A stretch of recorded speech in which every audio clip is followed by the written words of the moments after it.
Hello दोस्तों, आपका स्वागत है आईएएस एग्ज़ाम चैनल में।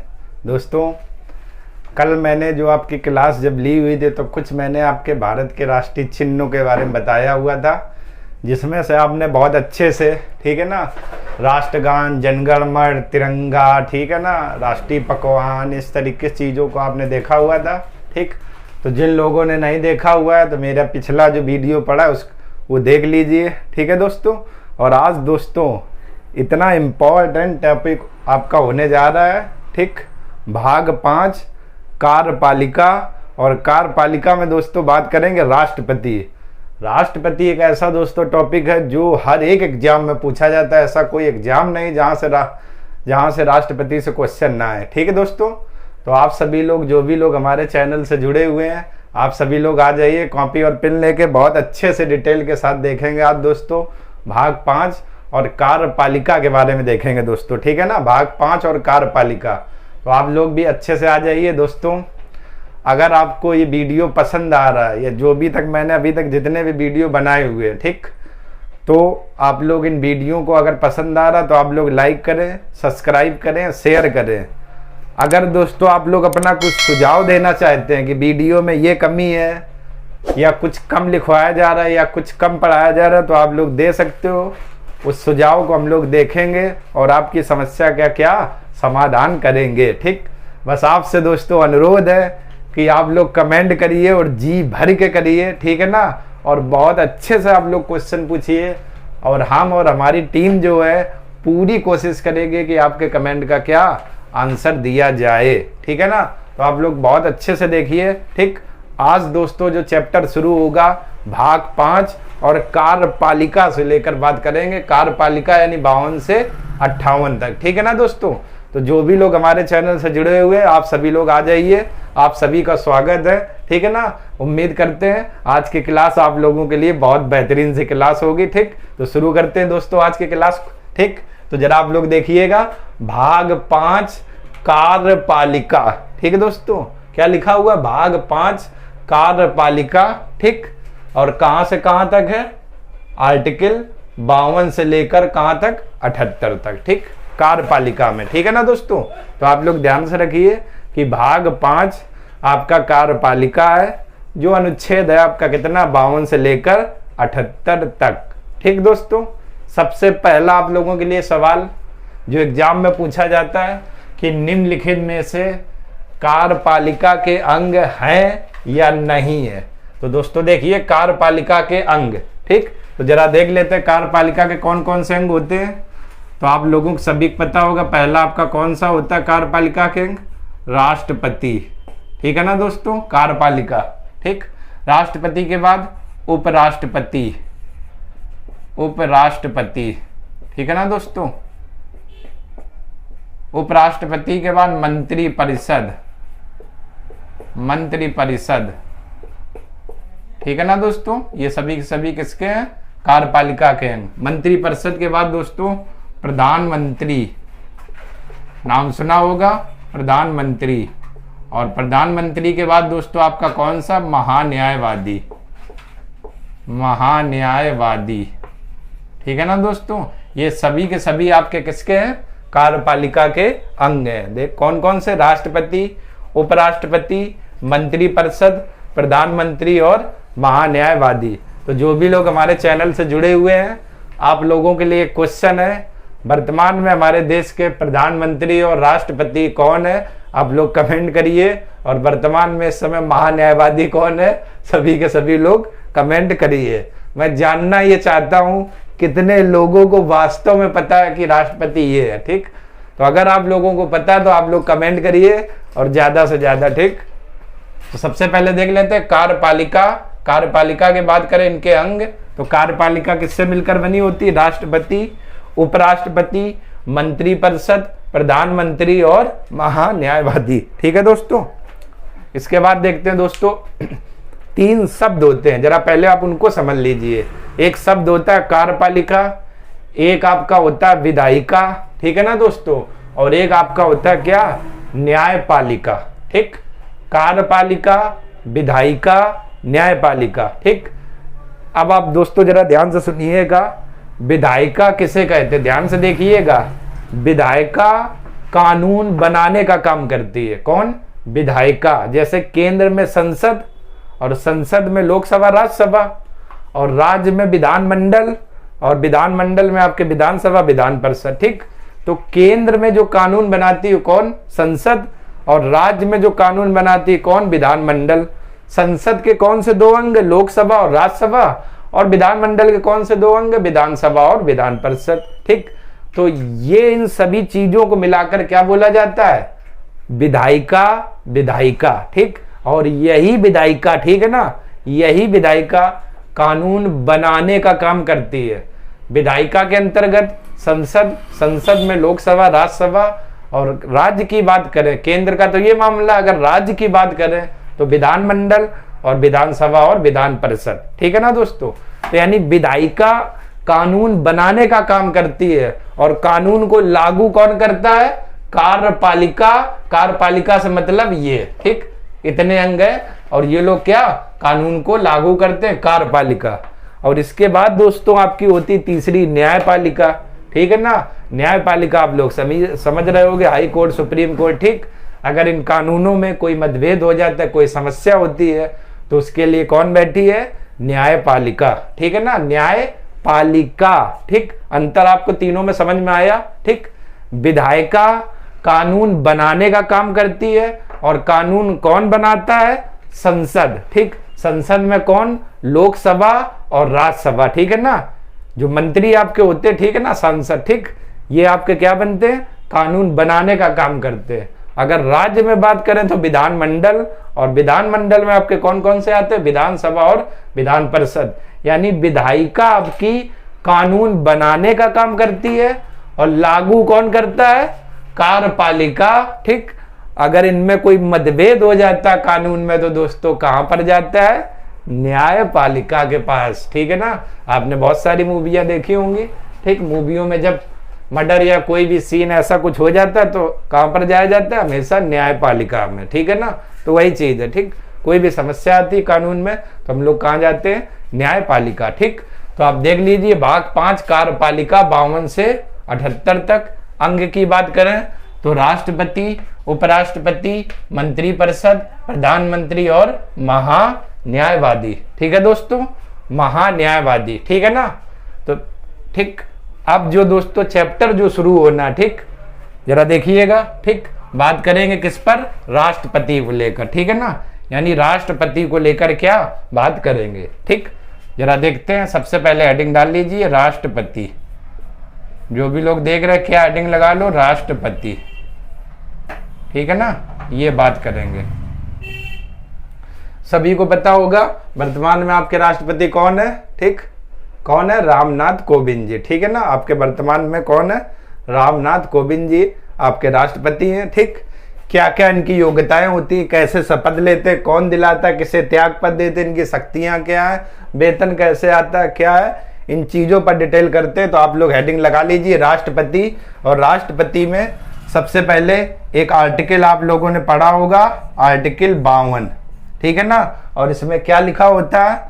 भारत में एक राष्ट्रपति होगा, या भारत का एक राष्ट्रपति होगा।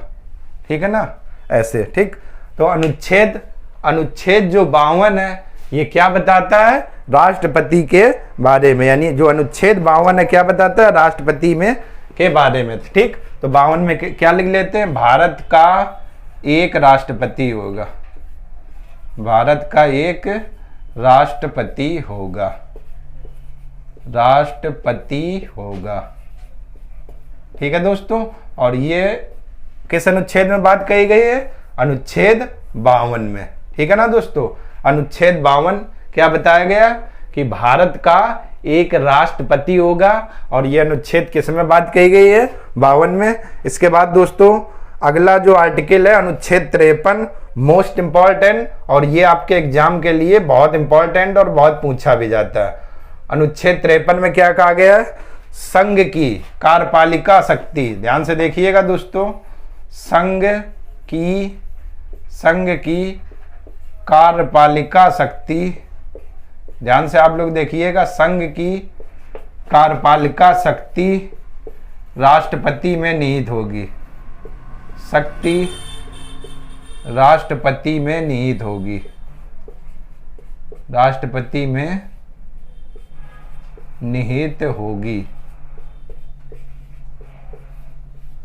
राष्ट्रपति में निहित होगी, ठीक है ना। किसकी? संघ की कार्यपालिका शक्ति राष्ट्रपति में निहित होगी और वह इसका प्रयोग, ठीक, ध्यान से देखिएगा, और वह इसका प्रयोग, वर्डिंग देखना दोस्तों, अभी मैं डिटेल में बात करूंगा, समझाऊंगा, और वह इसका प्रयोग, ठीक है ना, और वह इसका प्रयोग, ठीक, अच्छे से देखिएगा, इस संविधान के अनुसार, इस संविधान के अनुसार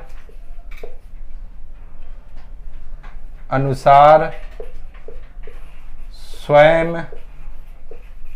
संविधान के अनुसार स्वयं, ठीक है ना दोस्तों, या अपने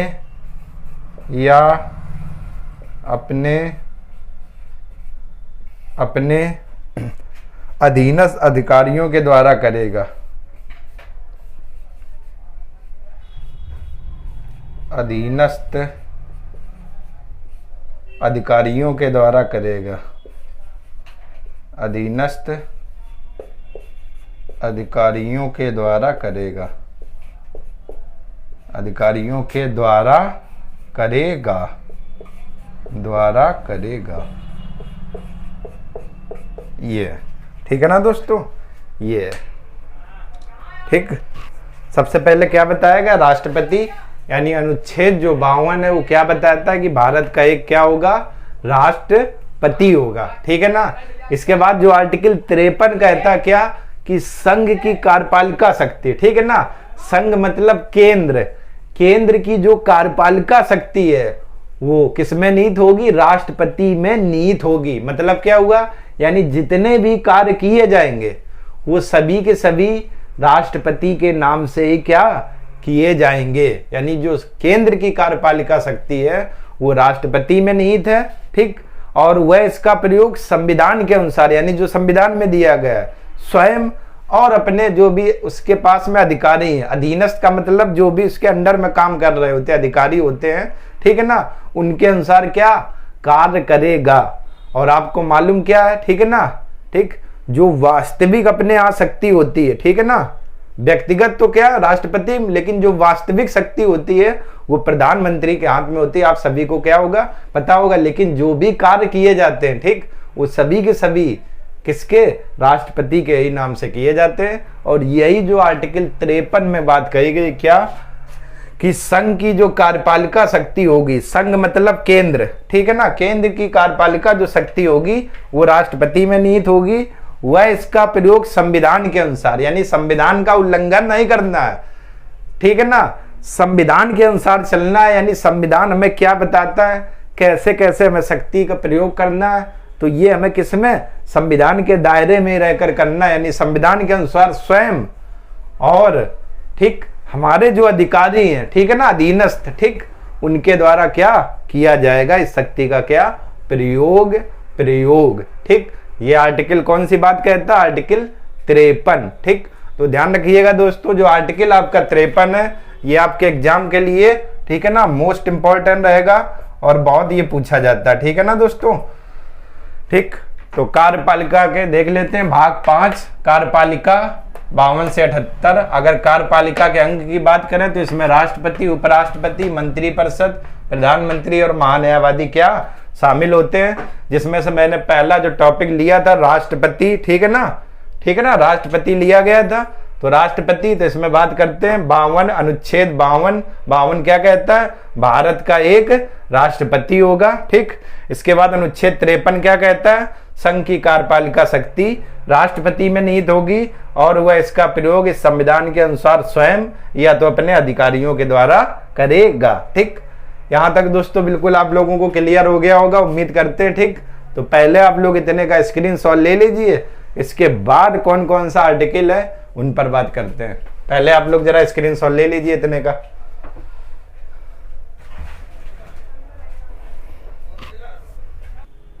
ठीक है दोस्तों, अब आगे बात करते हैं। ठीक, तो आपने 2 आर्टिकल देख लिए राष्ट्रपति के ऊपर। अब बात करते हैं कौन सा, अनुच्छेद 54। ठीक, क्या कहता है, राष्ट्रपति का क्या, निर्वाचन। ठीक, तो क्या वर्डिंग लिखी हुई है, अनुच्छेद 54 क्या कहा गया, राष्ट्रपति का निर्वाचन। ठीक, तो जरा देखते हैं निर्वाचन में क्या क्या होते हैं, आप लोग ध्यान से देखिएगा। तो निर्वाचन में 50 प्रस्तावक होते हैं, ठीक है ना, क्या 50 प्रस्तावक और 50 अनुमोदक होते हैं। किसमें, निर्वाचन में अनुमोदक, 50 प्रस्तावक और 50 अनुमोदक। ठीक दोस्तों, जरा वर्डिंग देखिएगा। ठीक, अनुमोदक और प्रस्तावक क्या होते हैं, ठीक है ना, यानी आपने नाम सुना होगा कि राष्ट्रपति का अगर कोई व्यक्ति चुनाव जीतता है, ठीक, तो जीतने के लिए कितने % होना चाहिए, 50% +1, चाहे एक ही अधिक हो। ठीक, लेकिन यहाँ पर क्या कि राष्ट्रपति का जब निर्वाचन होता है तो उसमें 50 प्रस्तावक और 50 अनुमोदक होते हैं। ठीक, अब वर्डिंग ध्यान से देखिएगा। प्रस्तावक का दोस्तों जो मतलब होता है, ठीक, यानी 50 लोग, ठीक, जो व्यक्ति, जैसे मैं अगर राष्ट्रपति के लिए खड़ा हूं तो ये 50 लोग मेरे समर्थन में है, क्या कि हम राष्ट्रपति बने, इन्हीं को क्या बोला जाता है, प्रस्तावक। ठीक, जैसे मैं अगर राष्ट्रपति के रूप में खड़ा हूं, ठीक, तो ये 50 लोग आए और कहे ठीक आप खड़े हो, हम आपके समर्थन में है, ठीक है ना, यानी आप राष्ट्रपति बनो। ठीक, तो जो राष्ट्रपति का समर्थन करेंगे, ठीक, 50 लोग, इसको क्या बोला जाता है, प्रस्तावक। और जो इन 50 का समर्थक करेंगे, अनुमोदक वाले कहेंगे ठीक आप लोग अगर इनके साथ हो तो हम भी आपके साथ हैं, ठीक, आप समर्थन करो, हम लोग आपके साथ 50 है। तो इस तरीके से कितने हो गए टोटल, 50 ये 50 ये 100, ठीक है ना। आप देखा, प्रस्तावक, ठीक, जैसे कोई व्यक्ति अगर राष्ट्रपति के रूप में खड़ा है तो ये 50 लोग आए और कह दे हम आपके साथ में, आप राष्ट्रपति का चुनाव लड़िए। ठीक, तो ये प्रस्तावक हो गए। और अनुमोदक क्या होते हैं, जो ये 50 प्रस्तावक का समर्थन करें कि हम भी आपके साथ में, ठीक है ना, और हम भी आपके साथ में और यही व्यक्ति राष्ट्रपति बनना चाहिए, उनको क्या बोला जाता है दोस्तों, अनुमोदक। ठीक, बहुत अच्छे से देखिएगा। प्रस्तावक का मतलब राष्ट्रपति अगर कोई व्यक्ति खड़ा है, ठीक, उनका 50 लोग समर्थन करें, उन्हें क्या बोला जाता है, प्रस्तावक। ठीक, अनुमोदक का मतलब इन 50 का समर्थन करे, उन्हें क्या बोला जाता है, अनुमोदक। ठीक, क्लियर हो गया दोस्तों। ठीक है, आगे देखते हैं, जरा बहुत अच्छे से देखिएगा दोस्तों, मजा आ जाएगा आपको आज जब आप राष्ट्रपति, ठीक, पूरे YouTube पर, अगर जो आप यहाँ आज राष्ट्रपति पढ़ेंगे एक बार पूरे YouTube पर भी आप देख लीजिए। ठीक, अगर सभी YouTube पर अगर इससे बेहतर अगर राष्ट्रपति की आपको क्लास कहीं मिल जाए तो आप लोग मुझसे कहना, एक बार बहुत अच्छे से आप लोग डिटेल में देख लीजिएगा, ठीक है ना। ठीक, देखो क्या होता है, जैसे चैनल YouTube में क्या होता है, ठीक, किसी ने IAS का कवर कर दिया, किसी ने PCS, और मैं यहाँ पर जो कवर करूंगा, पहले तो मैं डिटेल बताऊंगा IAS के एग्जाम में जो कथन कारण आते हैं, इसके बाद वो फैक्ट मैं कवर करूंगा जो आपके PCL लोअर समीक्षा अधिकारी में जो 1 लाइन यानी फैक्ट टाइम में आते हैं, उनको मैं अन्य में ले लूंगा। इस तरीके से आपका इतना बेहतरीन ये कवर हो जाएगा कि पूरा का पूरा क्या मजा आ जाएगा। ठीक, तो जरा देखते हैं, राष्ट्रपति के निर्वाचन में 50 प्रस्तावक और 50 अनुमोदक होते हैं। ठीक, इसके बाद और बात करें दोस्तों, जरा वर्डिंग आप लोग ध्यान से देखिएगा। राष्ट्रपति के चुनाव में, ठीक है ना, बहुत अच्छे से देखिएगा, यहीं से आपका IAS वाले कथन और कारण बनाते हैं। देखिएगा, राष्ट्रपति के चुनाव में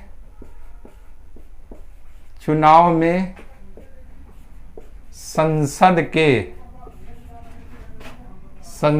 के दोनों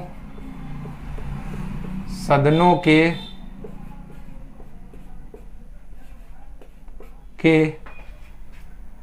निर्वाचित सदस्य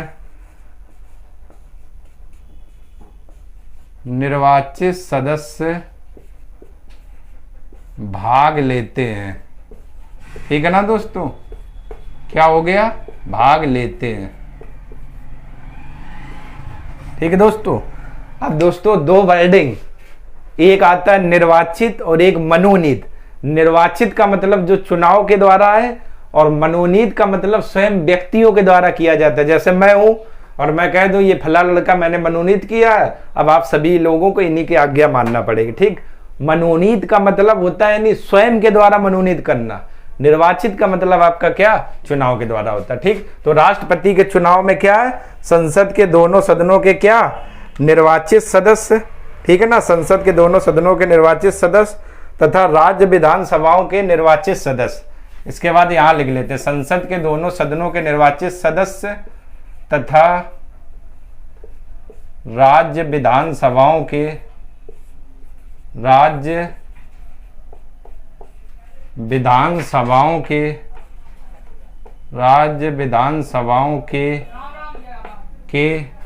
निर्वाचित सदस्य।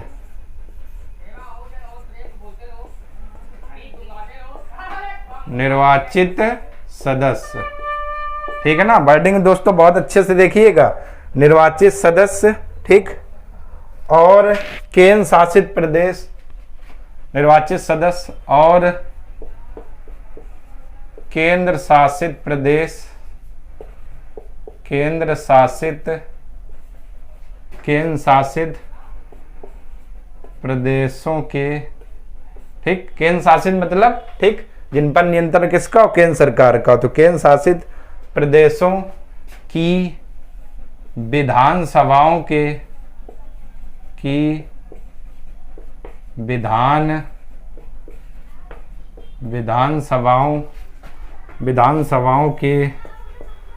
विधानसभाओं के निर्वाचित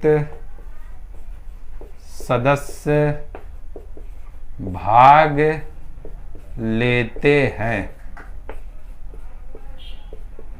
ठीक। और एक वर्डिंग दोस्तों मैं और लिख लेता हूं, राष्ट्रपति के चुनाव में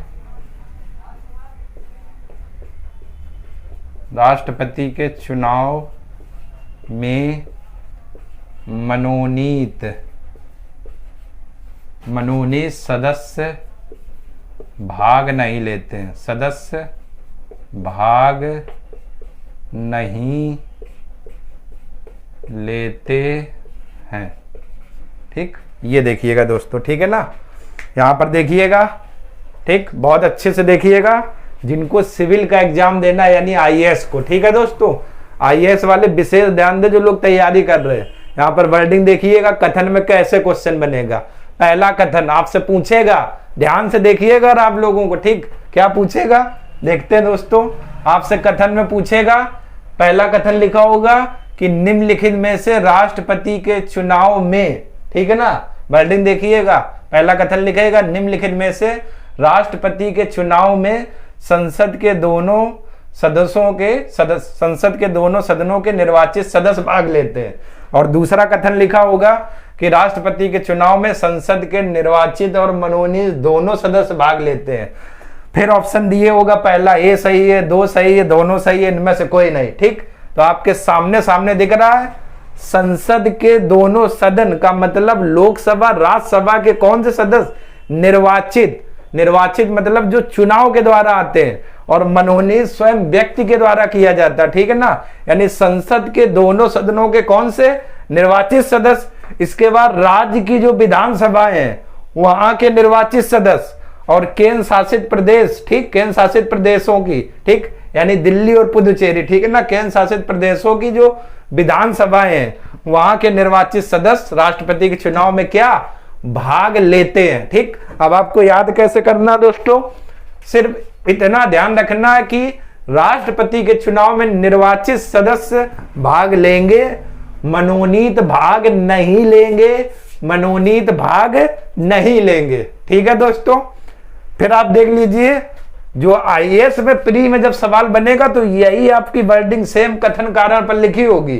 तो बहुत अच्छे से आप लोग समझ लेना कि राष्ट्रपति के चुनाव में संसद के दोनों सदनों के निर्वाचित सदस्य और राज्य विधानसभाओं के निर्वाचित सदस्य और केंद्र शासित प्रदेशों की विधानसभाओं के निर्वाचित सदस्य भाग लेते हैं, और राष्ट्रपति के चुनाव में मनोनीत सदस्य भाग नहीं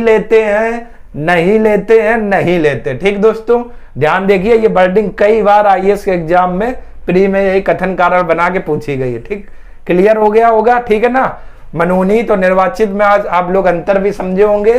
प्रस्तावक का मतलब 50 लोग राष्ट्रपति के साथ हो, अनुमोदक का मतलब 50 लोग इन प्रस्तावक का समर्थन करें, वो व्यक्ति हमारा क्या हो जाएगा, राष्ट्रपति बनेगा, राष्ट्रपति बनेगा। ठीक, तो एक बार जरा आप लोग स्क्रीनशॉट ले लीजिए, इसके बाद आगे बात करते हैं।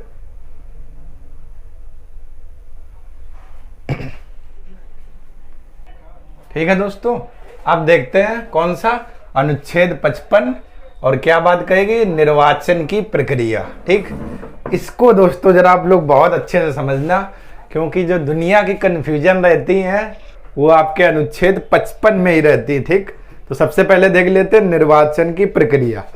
एक क्या बात है, जरा आप लोग ध्यान से देखिएगा। अगर बात करें राष्ट्रपति के चुनाव की, तो राष्ट्रपति का चुनाव कैसा होता है, अप्रत्यक्ष। ठीक है ना दोस्तों, अप्रत्यक्ष व, ठीक ध्यान से देखिएगा, अप्रत्यक्ष व एकल संक्रमणीय, एकल संक्रमणीय मत प्रणाली। ठीक है ना दोस्तों, राष्ट्रपति का चुनाव कैसा होता है, अप्रत्यक्ष व एकल संक्रमणीय मत प्रणाली द्वारा।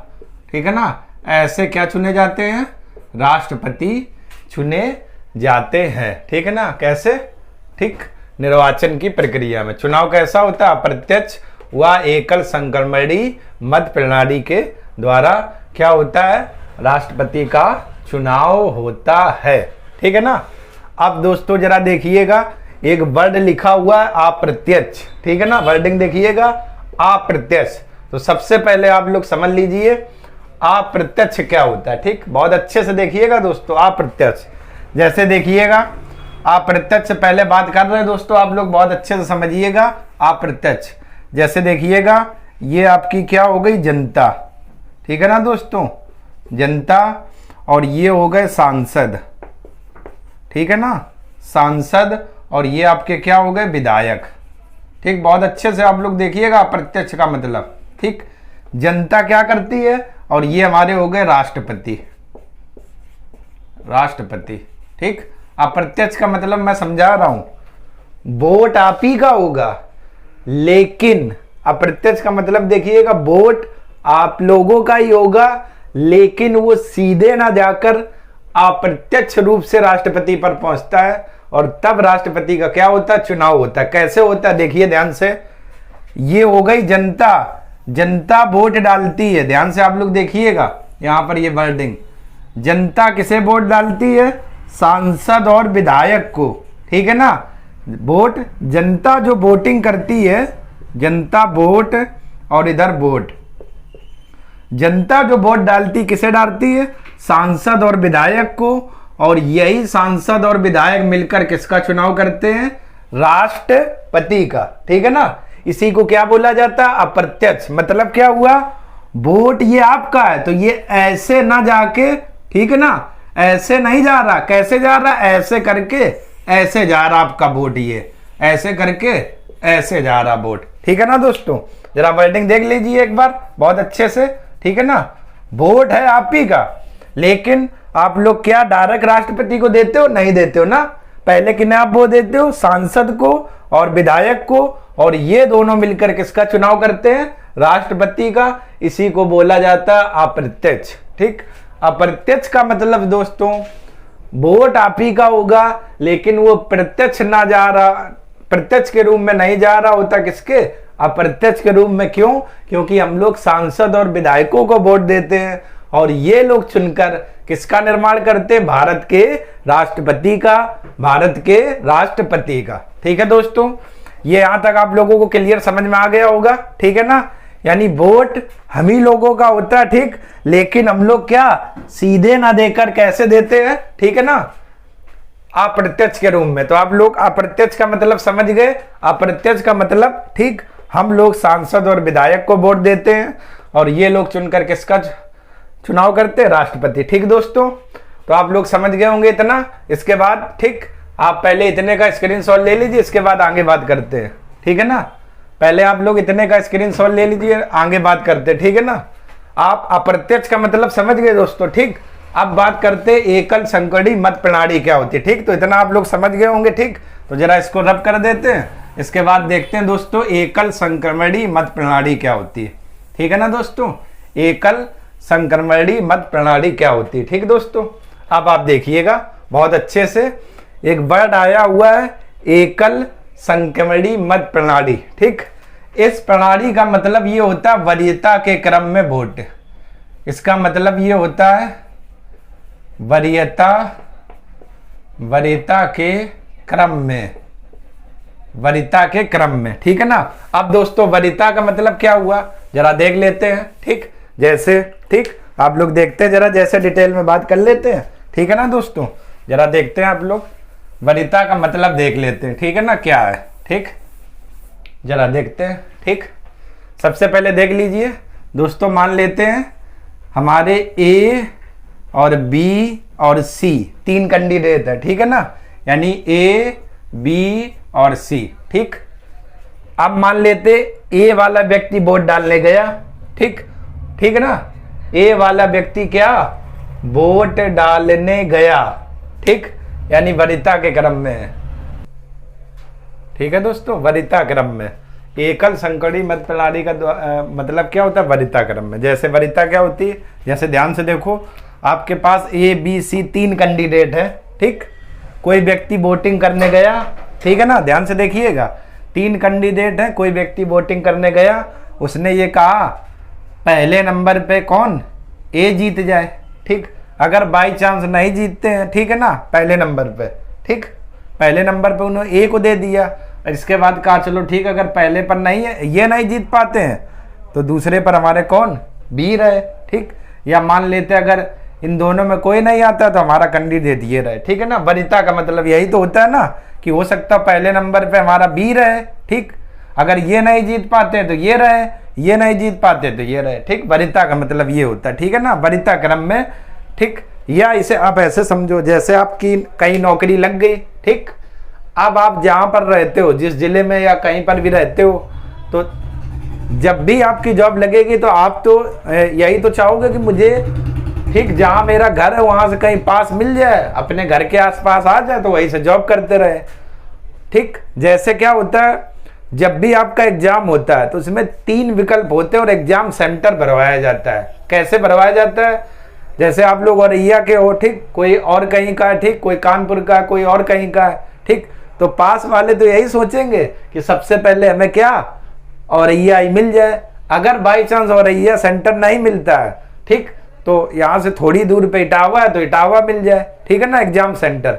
अगर वो भी नहीं मिलता है तो इधर कानपुर मिल जाए। ठीक है ना, तो पहले तो आप लोग औरैया ही भरोगे ना वरीयता क्रम में, कि यानी पहले हमें पास ही में मिल जाए, अपने जिले में रहे, एग्जाम वहीं पर दे, तो हमें जाने में कोई दिक्कत नहीं होगी। ठीक है ना, यही इसमें होता है एकल संकड़ी मत प्रणाली के द्वारा। एक ऐसे सीट होती है, ठीक है ना, एबीसी कैंडिडेट, यानी अगर पहले नंबर पे हमारे ए जीत जाए, अगर बाई चांस किसी कारण पर ये नहीं रहते तो इसके बाद क्या बी बने रहे, अगर बी भी नहीं रहते तो ये बने रहे। या हो सकता है वो पहले पर कहे हमारा पहले नंबर पर बी कैंडिडेट रहे, दूसरे पर ए ये रहे, तीसरे पर ये रहे, ऐसा भी होता है। ठीक है ना, मतलब एकल संकड़ी मत प्रणाली के द्वारा वरीयता के क्रम में। ठीक है ना, या एक चीज और देख लीजिए, जैसे बहुत अच्छे से समझिएगा, जैसे मान लेते हैं हमारे पास 100 वोट हैं।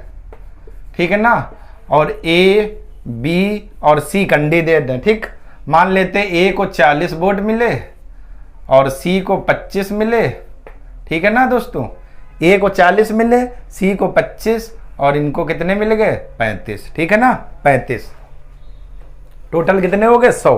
ठीक, अब वरीयता के क्रम में होता क्या है एकल संकड़ी मत प्रणाली में, जिसके सबसे कम वोट होते हैं उसको समाप्त कर दिया जाता है। मतलब कैसे, ठीक, देखिए जरा ध्यान से आप लोग देखिए। अब आप बताइए इन सभी में सबसे कम वोट किसके हैं, सी के हैं। ठीक, तो इनके जो वोटिंग होगी इनको क्या समाप्त कर दिया जाएगा। ठीक, कैसे, जैसे ये जो 25 लोग हैं, इन्होंने तो यही सोचा होगा कि पहले पर ए हमारे कौन सी रहे, यानी ये जो 25 लोग हैं सबसे कम जिनको वोट मिले, इन्होंने यही सोचा होगा कि पहले नंबर पर कौन सी जीते। अब आप बताइए, अगर पहले पर इन 25 लोगों ने ये कहा है कि सी रहे, तो या तो दूसरे पर ए रहेंगे या तो बी रहेंगे, यही तो कंडीशन होगी।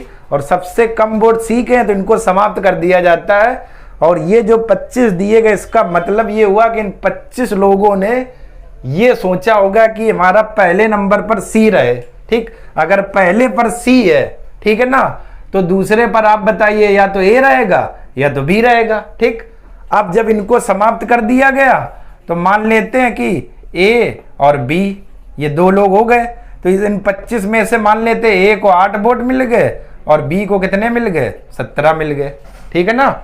यही तो हो गया। और 17 8 कितना हो गया, 25 हो गया, ठीक है ना दोस्तों। यानी इन 25 लोगों ने ये सोचा होगा कि पहले पर हमारा सी कैंडिडेट रहे। अगर पहले पर दोस्तों ये है तो आप बताइए दूसरे पर या तो ए रहेंगे या तो बी रहेंगे, ठीक। अब इन ए वालों को इन 25 में से जब समाप्त कर दिया गया, वोटिंग हुई, ठीक, तो ए वाले को 8 वोट मिल गए और बी वाले को 17 मिल गए, ठीक। अब कोई व्यक्ति अगर राष्ट्रपति का चुनाव जीतता है तो आपके यहाँ कितना चलता है, 50% + 1 ये कोटा चलता है। यानी इतना अगर उसके पास वोटिंग हो तो वो राष्ट्रपति क्या बन जाएगा। अब आप देखो अब होगा क्या दोस्तों, ए वाले को, ठीक, अब क्या होगा, जैसे ए वाले को 8 मिल गए, बी को 17, तो ए वाला किसे ट्रांसफर कर देगा, इस ए वाले को। तो इसके कितने हो जाएंगे, 40 + 8 यानी कितना हो गया, 48। लेकिन राष्ट्रपति चुनाव बनने के लिए कितना कोटा चाहिए, 50% + 1, ये तो हो नहीं रहा, ठीक। फिर इसके बाद क्या होगा, ये जो 17 ये कहाँ ट्रांसफर कर दिए जाएंगे, बी वाले के पास, ठीक है ना। तो इसका मतलब बी की वोटिंग कितनी हो जाएगी, आप बताइए, 35 और प्लस कितने, 17, यही तो हो जाएगा, ठीक है ना दोस्तों। 35 17 तो आपके कितने हो जाएंगे, ठीक है ना, ये आपके 52, ठीक, यही तो हो जाएगा 52, ठीक। अब आप वोटिंग चुनाव जीतने के लिए क्या है, 50% + 1। तो इसका मतलब बी के अगर 52 हो गए तो इस एकल संकरी मत प्रणाली के द्वारा कौन जीतेगा, बी राष्ट्रपति बन जाएगा, इसी की जीत हो जाएगी, ठीक है ना। ये मतलब हुआ दोस्तों, ठीक है ना। आप देख लीजिए एक बार, ठीक। होता क्या है, 100 वोट थे, मान लेते ए को 40 मिले, बी को 35 मिले, सी को 25 मिले, जिसके सबसे कम वोट होते उसको समाप्त कर दिया जाता है, ठीक है ना। आप बहुत अच्छे से देखिएगा, सबसे कम वोटों को समाप्त कर दिया जाता है। अब जो ये 25 लोग होंगे, इन्होंने चाहा ये होगा कि हमारा सी जो है ये पहले नंबर पर रहे राष्ट्रपति के रूप में। अगर सी पहले पर है तो आप बताइए दूसरे पर या तो ए होंगे या तो बी होंगे, ठीक। अब इनमें जब वोटिंग हुई तो ए को 8 मिल गए और बी को 17 मिल गए, तो ए वाला इधर ए वाले को दे देगा और बी वाला इधर बी वाले को, ठीक। जब ऐड किए जाएंगे तो जिसके 50% + 1 हो गए वही व्यक्ति क्या बन जाएगा, राष्ट्रपति बन जाएगा, वही राष्ट्रपति बन जाएगा। तो यहाँ कौन बन जाएगा, बी आपका, ठीक। समझ गया ना दोस्तों, ठीक, बहुत अच्छे से आप लोग। अप्रत्यक्ष हुआ एकल संकरी मत प्रणाली के द्वारा, मतलब वरीयता के क्रम में, ठीक है ना। और ये मैंने आपको एग्जाम्पल देके बहुत अच्छे से समझा दिया हुआ। तो एक बार जरा इतने का स्क्रीनशॉट ले लीजिए, इसके बाद आगे बात करते हैं। एक बार जरा इतने का स्क्रीनशॉट ले लीजिए आप लोग, इसके बाद आगे बात करते हैं, ठीक है दोस्तों। अब बात करते हैं अनुच्छेद 56, क्या लिखा हुआ, राष्ट्रपति का कार्यकाल, ठीक है ना दोस्तों। और सबको पता होगा राष्ट्रपति का कार्यकाल कितना होता है मेरे प्यारे बच्चों, 5 वर्ष, ठीक, ऐसा सभी को पता होगा। लेकिन अगर वहां पर ऑप्शन आया कि राष्ट्रपति का कार्यकाल 5 वर्ष होता है, ठीक, तो पहला ऑप्शन तो वो 5 वर्ष देगा, और देखिए कैसे देगा, ठीक। तो राष्ट्रपति का जो कार्यकाल होता है दोस्तों, ध्यान रखिएगा, केवल 5 वर्ष नहीं, यानी कि पद ग्रहण की तिथि से, पद ग्रहण की तिथि से 5 वर्ष, यानी कि राष्ट्रपति का जो कार्यकाल होता है वो कितना होता है, पद ग्रहण की तिथि से 5 वर्ष, ठीक है ना दोस्तों। यानी कि पद ग्रहण की तिथि से कितना होता है, 5 वर्ष, ठीक, ध्यान रखिएगा। अगर ऑप्शन में पहले भी लिखा हो 5 वर्ष और दूसरा दिया हो पद ग्रहण की तिथि से 5 वर्ष, तो आपको यही टिक करना है, क्योंकि जो राष्ट्रपति का कार्यकाल होता है दोस्तों वो कितना होता है, पद ग्रहण की तिथि से 5 वर्ष और 5 वर्ष, ठीक। अब ठीक है ना, क्या होता है, अगर इससे पहले राष्ट्रपति, ठीक, अपना त्याग पत्र अगर देना चाहते तो किसे देंगे, देखिए राष्ट्रपति का कार्यकाल पद ग्रहण की तिथि से 5 वर्ष होता है, राष्ट्रपति अपना त्याग पत्र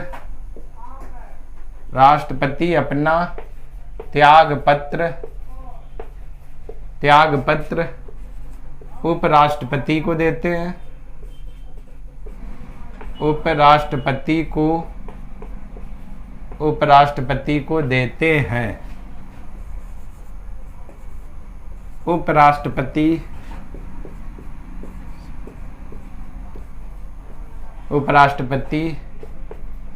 इसकी सूचना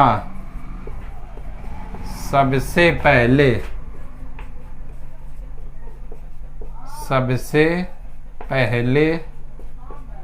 लोकसभा अध्यक्ष को देता है। से पहले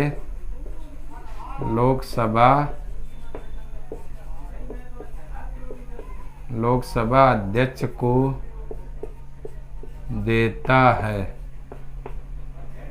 ठीक है ना दोस्तों, ये मतलब है। ठीक, यानी राष्ट्रपति अगर 5 वर्ष से पहले अपना त्यागपत्र देना चाहें तो किसे देंगे? राष्ट्रपति अपना त्यागपत्र उपराष्ट्रपति को, और उपराष्ट्रपति इसकी सूचना सबसे पहले किसे देता है? लोकसभा अध्यक्ष को। ठीक है ना, लोकसभा अध्यक्ष को क्यों हुई? क्योंकि लोकसभा जो होती है वो लोगों की सभा है, और जब राष्ट्रपति का त्यागपत्र उपराष्ट्रपति के द्वारा लोकसभा अध्यक्ष को दिया जाता है, चूंकि ये लोगों से बनकर बनी होती है, ठीक, तो पूरे भारत में पता चल जाता है कि राष्ट्रपति ने क्या त्याग पत्र दे दिया हुआ है, क्या, और त्याग पत्र दे दिया हुआ है। ठीक, तो ध्यान रखिएगा, आर्टिकल जो 56 है क्या कहता है? राष्ट्रपति का कार्यकाल, और राष्ट्रपति का दोस्तों कार्यकाल होता है कब से? पद ग्रहण की तिथि से, यानी जिस दिन वो पद ग्रहण कर लेता है उस तिथि से कितना होता है? 5 वर्ष। इससे पहले अगर त्यागपत्र देना चाहें तो राष्ट्रपति अपना त्यागपत्र उपराष्ट्रपति को देते हैं, और उपराष्ट्रपति इसकी सूचना सबसे पहले लोकसभा अध्यक्ष को देता है दोस्तों। ठीक है ना, यहां तक क्लियर हो गया दोस्तों ना? ठीक, यानी राष्ट्रपति का जो कार्यकाल होगा, ध्यान रखना, पद ग्रहण की तिथि से 5 वर्ष होगा, जिस दिन से पद ग्रहण किया जाएगा। ठीक है ना दोस्तों, तो आप अगर ऑप्शन में वहां पर आए तो यही टिक करना है, यानी कि पद ग्रहण की तिथि से क्या 5 वर्ष। ठीक है ना दोस्तों?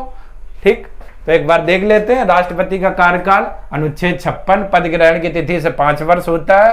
राष्ट्रपति अपना त्यागपत्र उपराष्ट्रपति को देते हैं, और उपराष्ट्रपति इसकी सूचना सबसे पहले लोकसभा अध्यक्ष को देते हैं। ठीक दोस्तों, तो एक बार जरा आप लोग स्क्रीनशॉट ले लीजिए। ठीक है ना, ले लिया होगा दोस्तों आप लोग स्क्रीनशॉट। ठीक दोस्तों, आज की क्लास यहीं तक रखते हैं। कल दोस्तों जब बात होगी, ठीक है ना, आगे आर्टिकल की बात की जाएगी 57, 58, 59, 60। ठीक है ना दोस्तों? ठीक, अगर आपको लग रहा है, ठीक है ना, कि मैं आपके लिए मेहनत कर रहा हूं, या फिर आज अगर आपने आज की क्लास देखी है, ठीक, राष्ट्रपति के बारे में, अगर आपको लगता है कि मैं वास्तव में आपके लिए मेहनत कर रहा हूं अंदर से, ठीक, तो आप लोग इस चैनल को लाइक करें, सब्सक्राइब करें, ज़्यादा से ज़्यादा शेयर करें। ठीक है ना, और जिस दिन दोस्तों आपने मुझे 1 लाख पर पहुंचा दिया, ठीक है ना, 1 लाख लोगों को लोग जोड़ दिया, तो आपके लिए सारे ऑफर खुल जाएंगे और सारी ओपनिंग खुल जाएगी। ठीक है ना, और सारे सब्जेक्ट आपके लिए बहुत अच्छे से क्या डिटेलिंग के साथ विद नोट सहित सभी पर उपलब्ध होंगे, और बहुत डिटेल से होंगे। ऐसा नहीं दोस्तों कि केवल मैं IAS के लिए कवर करूं, ये IAS के लिए तो कवर हो रहा है, और बाद में जब राष्ट्रपति खत्म हो जाएगा तो मैं महत्वपूर्ण तत्वों को लेकर बात करूंगा, और उसमें वो 1 लाइनर आपको क्वेश्चन लिखवाऊंगा जो PCS, लोअर, RO जो अदर एग्जाम में आते हैं। ठीक दोस्तों, तो आप लोग हमसे जुड़िए और क्लास का आनंद उठाइए, और जितना आप लोग हमसे जुड़ेंगे उतनी हम आपकी जिंदगी और भी बेहतर बना देंगे। ठीक है ना, तो आप सभी लोगों का धन्यवाद।